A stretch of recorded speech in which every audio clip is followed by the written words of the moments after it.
I don't know. What's this period, Ben?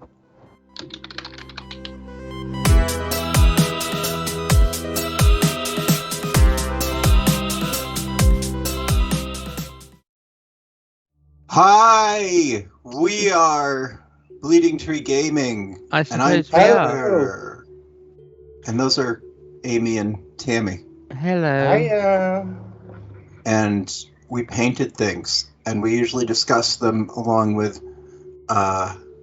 discussing what we learned by painting them in our podcasts, but we didn't recently because we changed the format of the podcast up a little bit, I think it's fair to say. Yeah, I'm realizing that probably doesn't need to be said so much, but we're like these three. We do podcasts, we do YouTube. You can listen or watch or do both, because that would give us twice as much credit in the great Google's eyes. Please give us a follow. In Google we trust. No, we don't. We trust it very little. In Google we trust. We don't trust Google. Tammy, you seem to be full of beans. What did you want to talk about painting that you painted recently? Or what have you painted recently and you wanted? Well, I've been working on some accidental Dark Angels.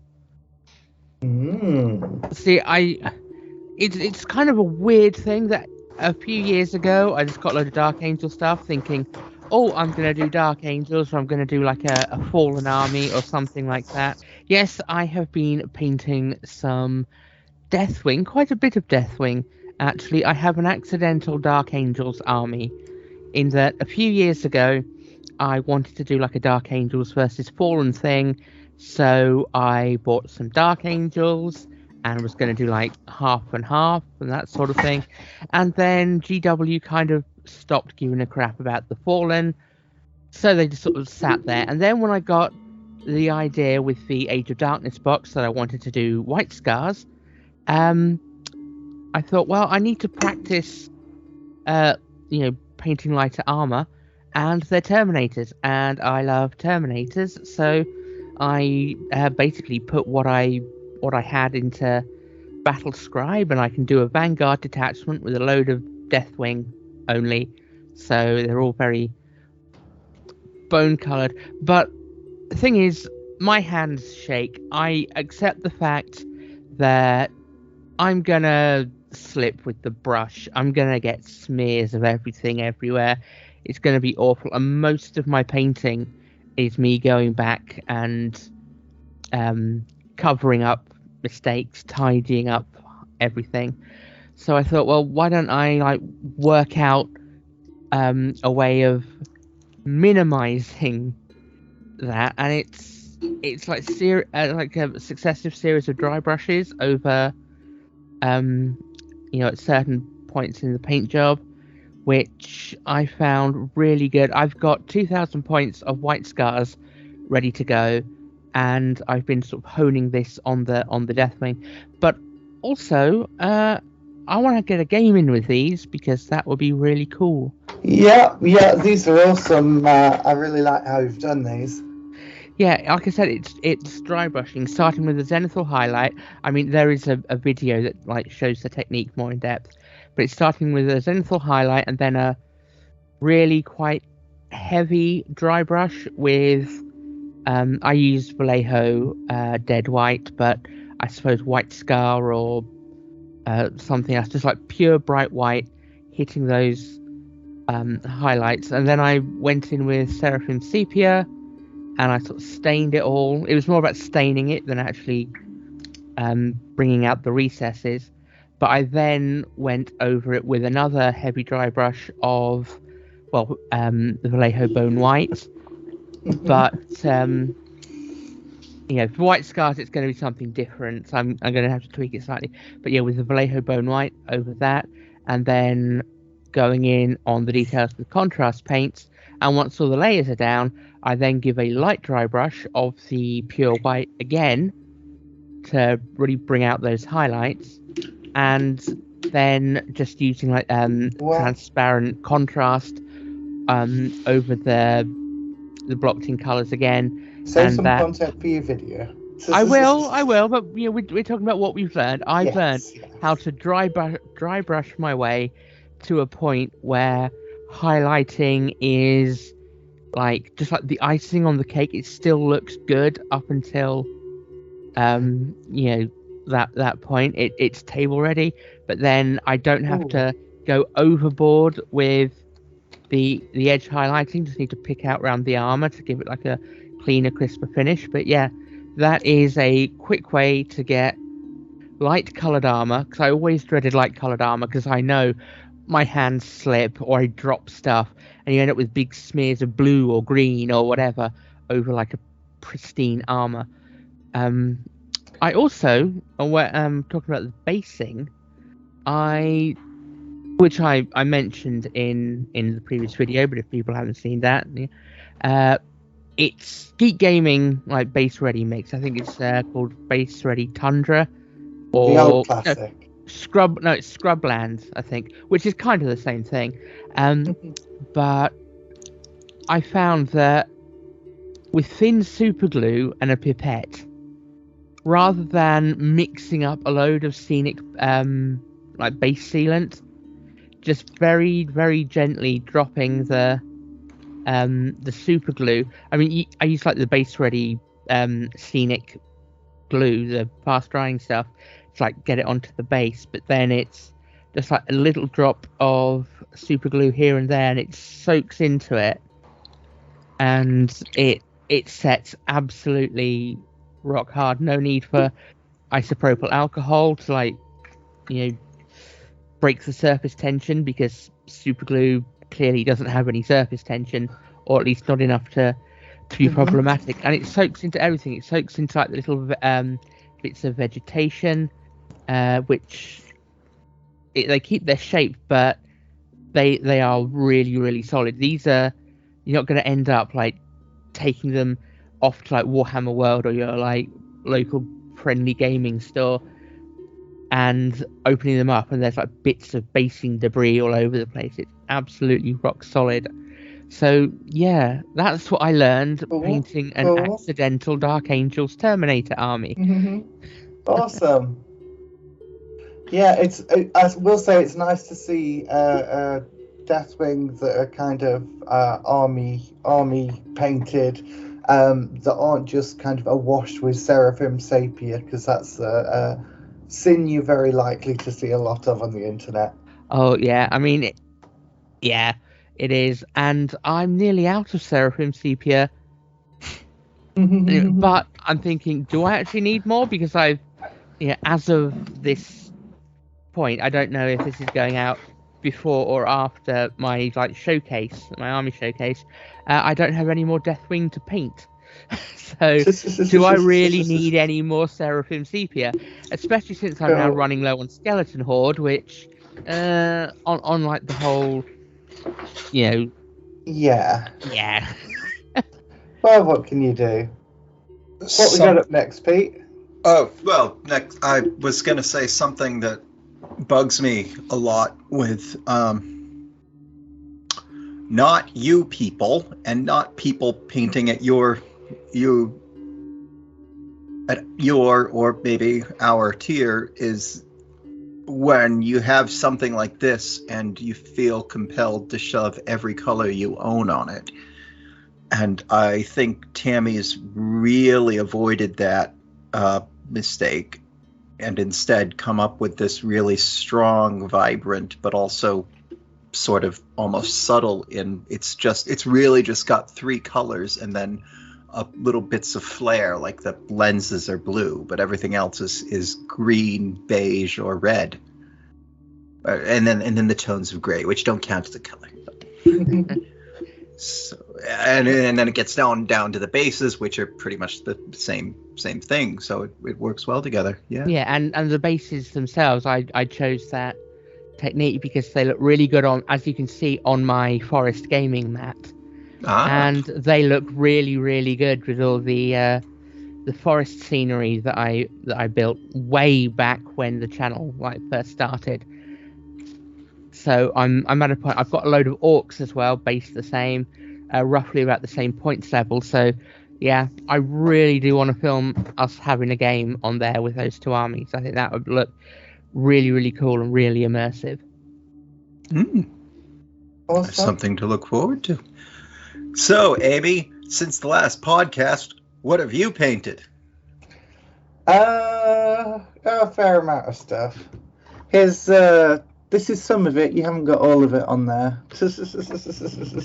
Oh, I missed Rogue. How did I miss Rogue?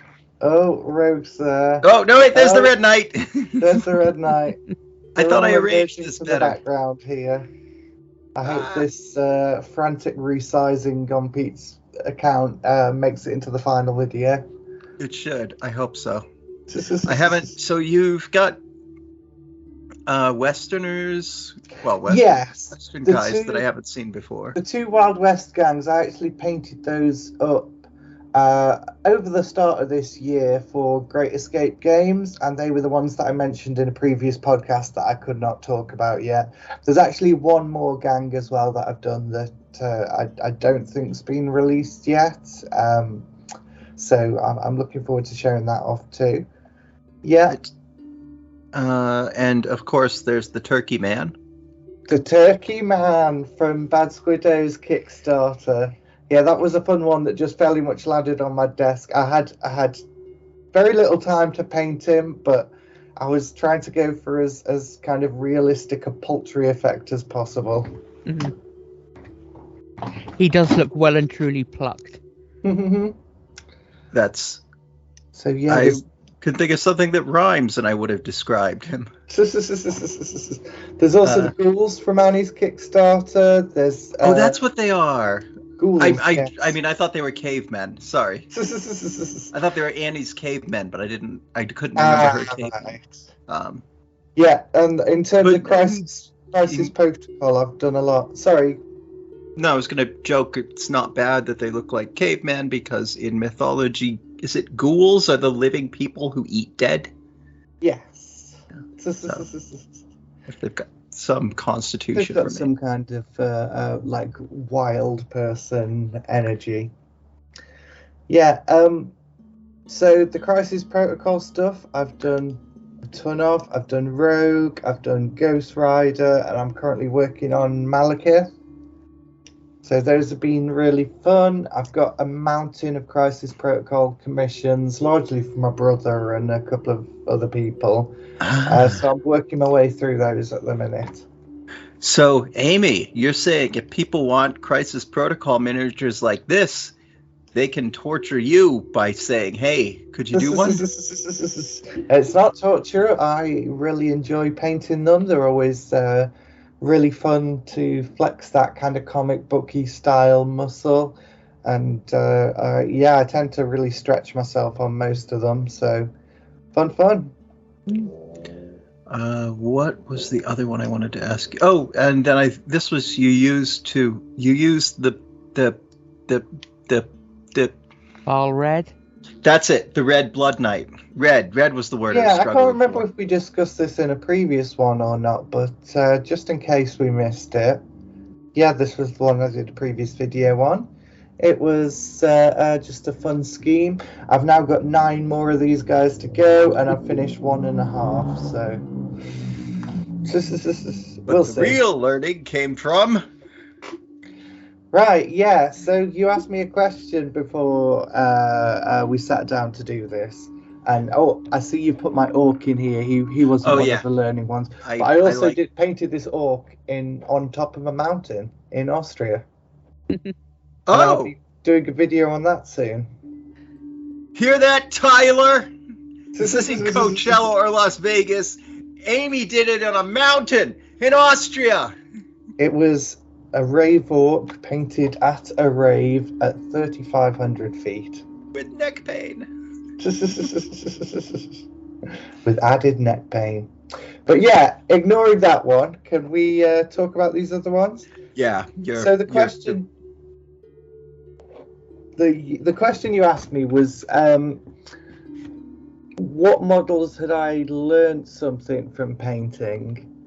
And I want to start off with this one that's in the top right. Now this is one I'm not actually going to say the company. If you can tell who it's by, good luck to you, because I'm probably going to say some very bad things about this company. It's a company that had some amazing looking sculpts on their website, but they're all 3D models, and they never show you the actual models themselves. And when they arrive, it's obvious that the sculptor hasn't, while they're good at making 3D models, they're not good at translating that to a physical model.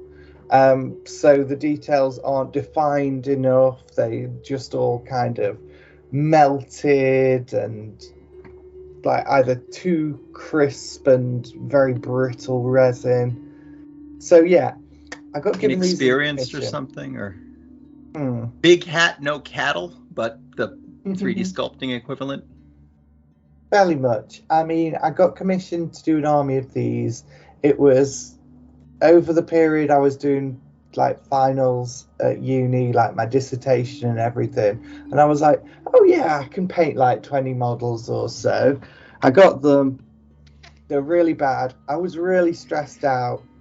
And I ended up doing a job that I'm not entirely happy with. They were commissioned for a friend's dad, and he hasn't actually commissioned me since then, so I feel so bad. He seemed grateful at the time, but I just cringe looking at these models now. And what it kind of taught me is that sometimes when you're painting, you don't have the luxury of all the details being crisp, but you still need to do a good job. So the trick is to be able to paint those details and to enhance the model and to push it further. Like even when something's like hand sculpted and is maybe a bit like fuzzy, or when it's something like this that's improperly printed, you've always got to work with what's there, but to be able to basically almost like freehand on top of it.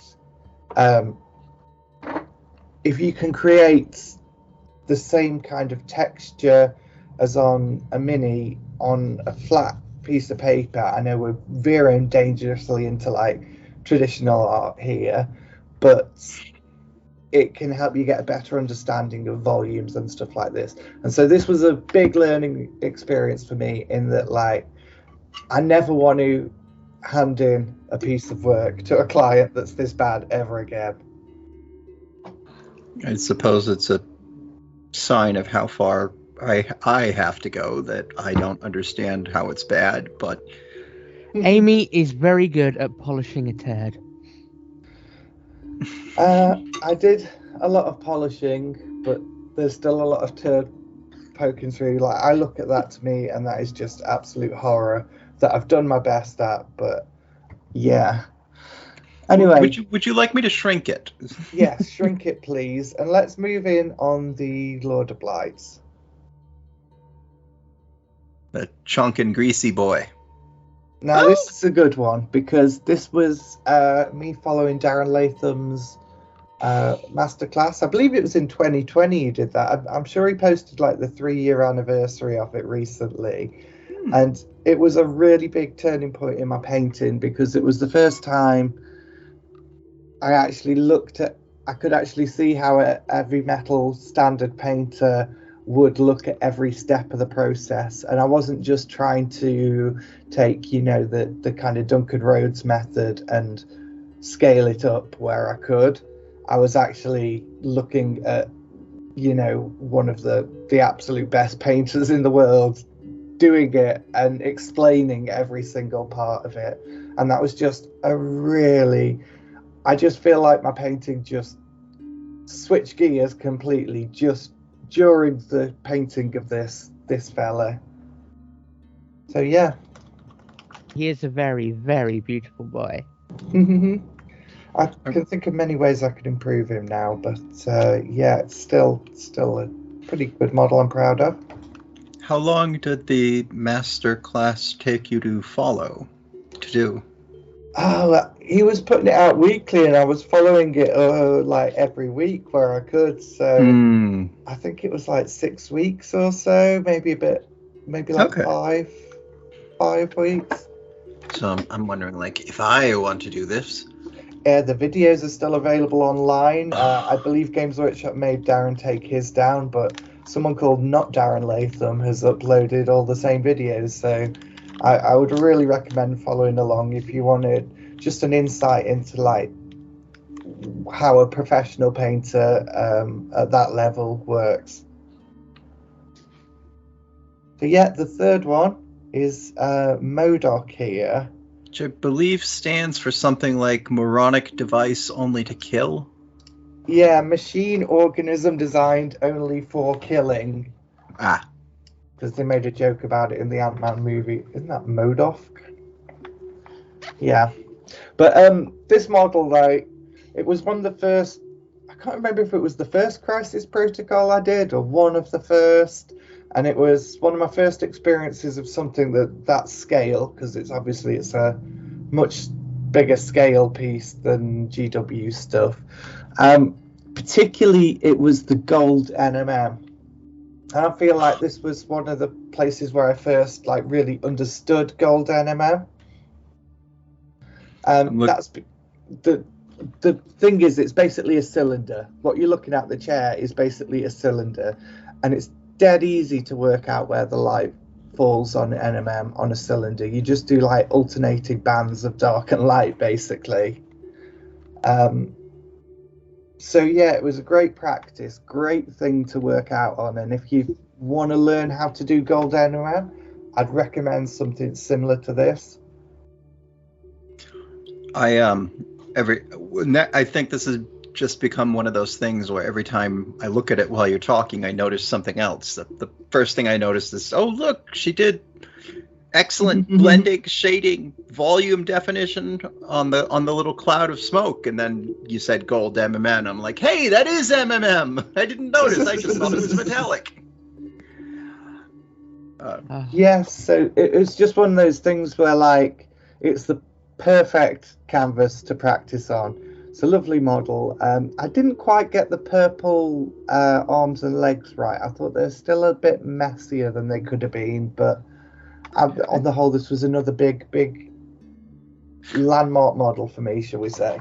It is really fabulous. Shall I close out with the... Yep. Let's see what you've been doing. I can put paint on models too! Woo!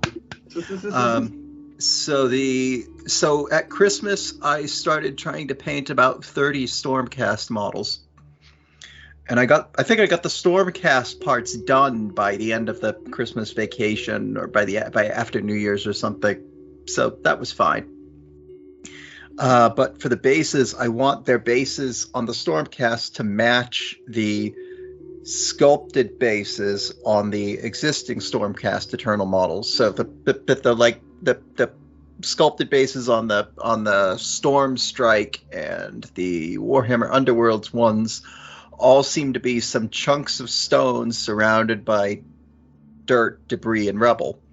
So with these, I was trying various types of putties, as you can see in the bottom right, but I used a terrain roller to make some cobblestones, and then I used tile grout and in some cases sand. I should have just used the tile grout to make the little border. I learned to use the Citadel texture tool to apply the tile grout, because when I do it by hand with fingers, I end up with like toothpaste tube sized chunks. That'll happen. Yeah. And then just the little red leaves that are everywhere are just sesame seeds that were glued down and then sealed down. And then the latest technique I've found is actually just using my thumbnail rather than a hobby knife to sort of squish them once they're glued down, and then sealing them again, and then painting everything. And it's wonderful. And it's wonderful and amazing, and I don't know where that beeping noise was coming from. And with these ones and the Cawdor that I painted recently, getting them onto the bases is hard, because with the Cawdor stuff, I don't want to rip up the paint.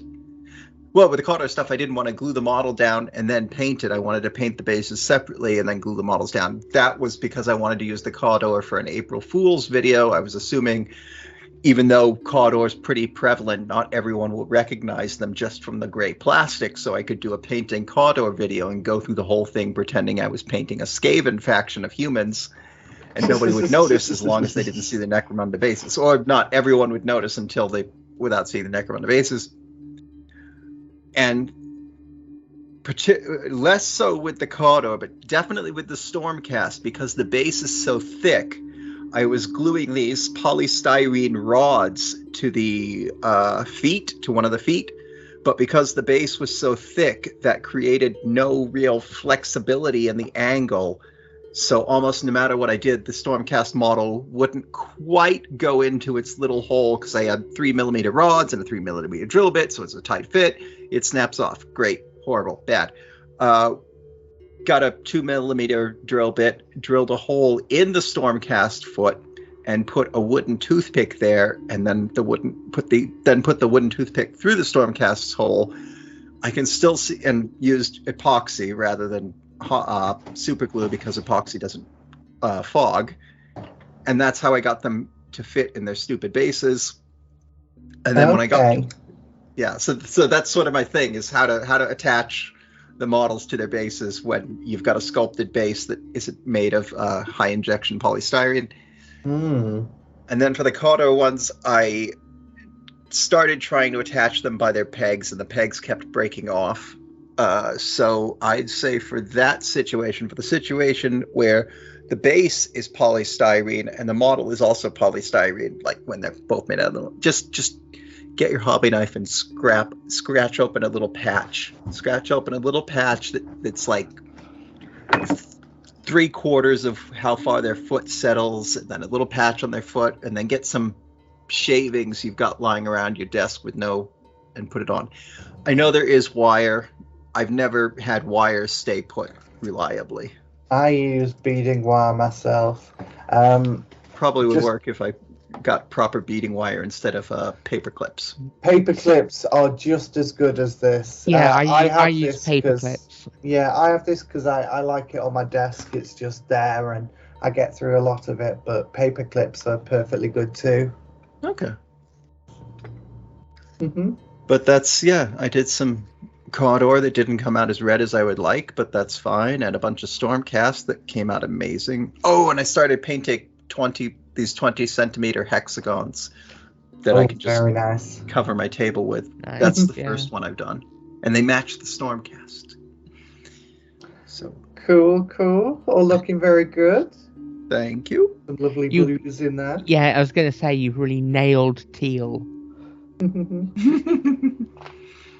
Different paints for the bricks are just Coelia green shade over a zenithal, so it's.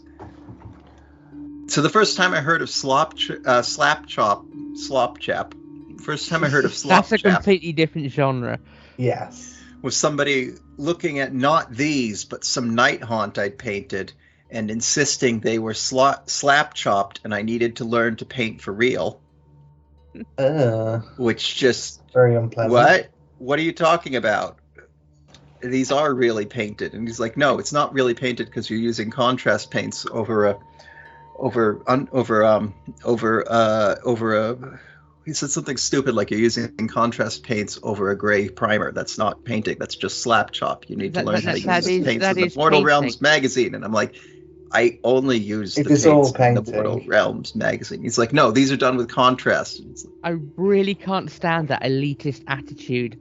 It wasn't just that. It was that he was insisting I was wrong about which bottles of paint I had used that were just sort of like... Yeah.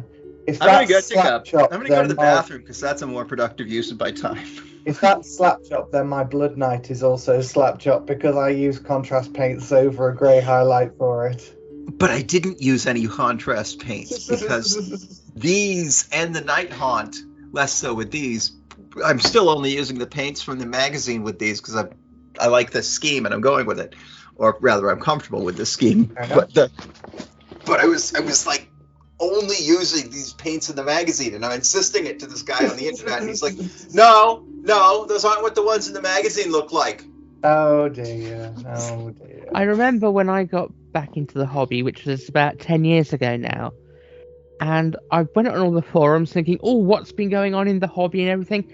And a lot of it was just a load of people bitching about other people using shade paints and saying how it was cheating and it wasn't proper painting. And I thought, you know what? I'm not going to go on these forums. I'm just going to do it in my own wonderfully queer way and use whatever the hell I want to paint. It's that attitude of, oh, well, it's not legitimately painted if you haven't spent hours doing, like, subtle transitions into shadow and everything. It's like, well, you know, I want these to look good on a table or on a shelf in about, you know, half a day's time, so fuck off. You know. Yeah, I think most people would agree that, like, you don't want to be that guy. But no, there were a lot of those guys. Yeah, there are certain. They're still there, apparently.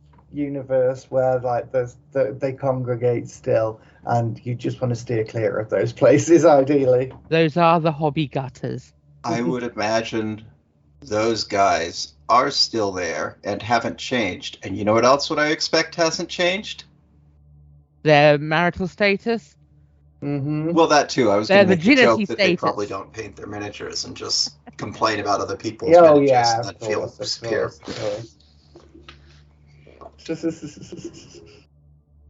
Right. Well, this has been fun. I'm glad to hear you say that, and I'd love to know if everyone else thought so. Yeah, we hope you all enjoyed it. Don't forget to like and subscribe. Oh, please just give that like button a fondle. Give us some love. Give it a little boop. Or tell me that no, my paint models are really done with slap chop. Yeah. Tell us that our painting is rubbish. And that it's not turquoise. It's not orange. Painting. It's red. I used red. Not tell me that I didn't actually use orange on the Cawdor sleeves. I used red, which is what I did. But just I don't know. Tell us things we already know. That would be funny. And on that note, let's call it to a close, shall we? That sounds. Right then. See you soon.